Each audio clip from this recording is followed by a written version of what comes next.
তারিখ বাংলাদেশে গিয়েছিলাম। 15 দিনের জন্য গেছিলাম, আমাকে 12 দিনের দিন চলে আসতে হয়েছিল বিশেষ একটি কারণে। তো আমি 28শে সেপ্টেম্বর গিয়ে ঢাকাতে রাত্রি যাপন করার পর 29 তারিখে আবার ওখান থেকে ঢাকা প্লেন ধরে আমি কক্সবাজার গিয়েছিলাম। কক্সবাজারের সেই সমুদ্র সৈকতে প্রায় 170 কিলোমিটার দূরে মায়ানমার। আমি 160 কিলোমিটার অব্দি গিয়েছিলাম।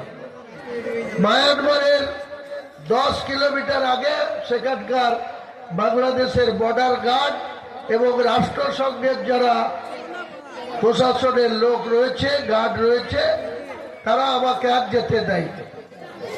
তা আমি দেখলাম যেখানে মায়ানমারের থেকে মুসলিমরা বিতাড়িত হয়ে প্রায় 28 থেকে 30 লাখ মুসলমান, ছেলে মেয়ে বয়স্ক বাচ্চা, প্রায় 28 থেকে 30 লাখ মানুষ সেই চরে, একদম দ্বীপ চর, এত বড় বিশ্বের মধ্যে কক্সবাজার একটা বিরাট বড় এলাকা, বিরাট বড় সমুদ্র। সেই সমুদ্রের প্রায় 170 কিলোমিটার যাওয়ার পরে দেখেছি যে সেখানে মায়ানমারের ইসলাম হওয়ার জন্য কি কষ্ট তাদের করতে হচ্ছে, এবং বাংলাদেশের সরকার এবং রাষ্ট্রসংঘের সহায়তায় তাদের খাদ্য সামগ্রী, বর্ডার গার্ড বাংলাদেশ এবং রাষ্ট্রসংঘের কিছু প্রশাসনের লোকরা লাইন করে গাড়ি নিয়ে সেখানে খাদ্য সামগ্রী পৌঁছাতে যায় প্রতিদিন। এই 170 কিলোমিটার কক্সবাজার থেকে কখনো অন্যান্য জায়গা হয়ে সেখানে যায়। কিন্তু এখানে আমাদের বাংলায় ভারতীয় জনতা পার্টি বারবার মুসলমানদের উপরে আক্রমণ, অবিচার, অত্যাচার, এবং কোন বাংলাদেশের বেআইনি অনুপ্রবেশকারী আমাদের মুর্শিদাবাদে নেই, বা মায়ানমারের কোন লোক এখানে নেই। কিন্তু শুধুমাত্র মুসলমান হওয়ার জন্য ভারতীয় জনতা পার্টির এইসব নেতৃত্বরা, যারা ভারত দেশ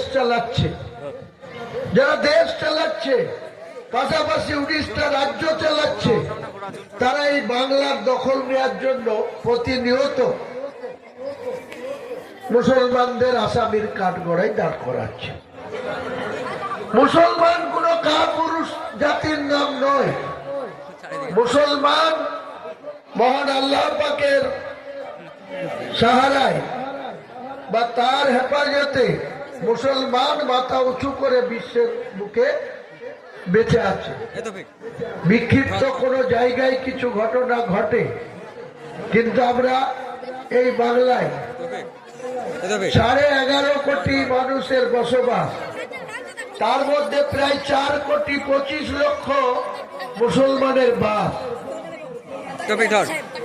যেদিন আমাদের 2025 সালের 27শে অক্টোবর এসআইআর ঘোষণা করলো নির্বাচন কমিশন, সেদিনকে আমাদের ভোটার সংখ্যা ছিল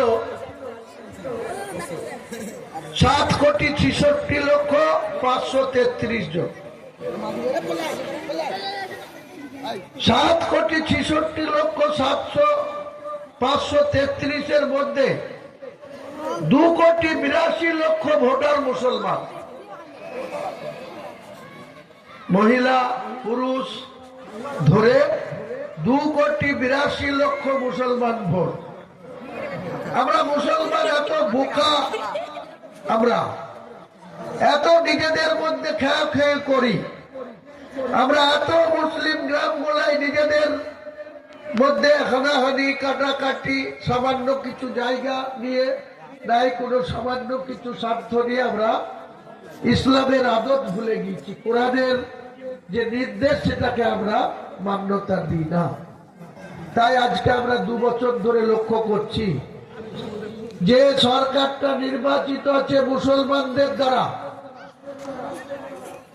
2011 সালে 34 বছরের একটা সরকার ছিল, তার পরিবর্তন এনে আমাদের যে সরকারটা প্রতিষ্ঠিত হয়েছে 14 বছর অতিক্রান্ত, আর 4 মাস 5 মাস পরেই পুরো 15 বছর পূর্ণ হবে। 5ই মে পুরো 15 বছর পূর্ণ হবে। তার 1 মাস আগেই আবার একটা 18তম বিধানসভার ভোট হবে। কিন্তু আমরা কি দেখছি, আমরা যে লোককে ভোট দিয়ে নির্বাচিত করেছি মুসলমান ভাইরা কোনো কিছু না দেখে বিজেপির জুজুর ভয়ে বা বিজেপিকে আটকানোর জন্য যেভাবে তৃণমূল কংগ্রেসকে ক্ষমতায় এনেছে, তারা কি করছে, তারা উপরে উপরে মুসলমানদেরকে ভালোবাসা দেখাচ্ছে। 2-4 জন মুসলমান তাদের সঙ্গে সম্পূর্ণ রকম দ্বিচারিতা করছে, দুমুখ নীতি নিয়ে চলছে। কখনো কখনো আমরা লক্ষ্য করছি যে যখন কেন্দ্রীয় মেজরিটি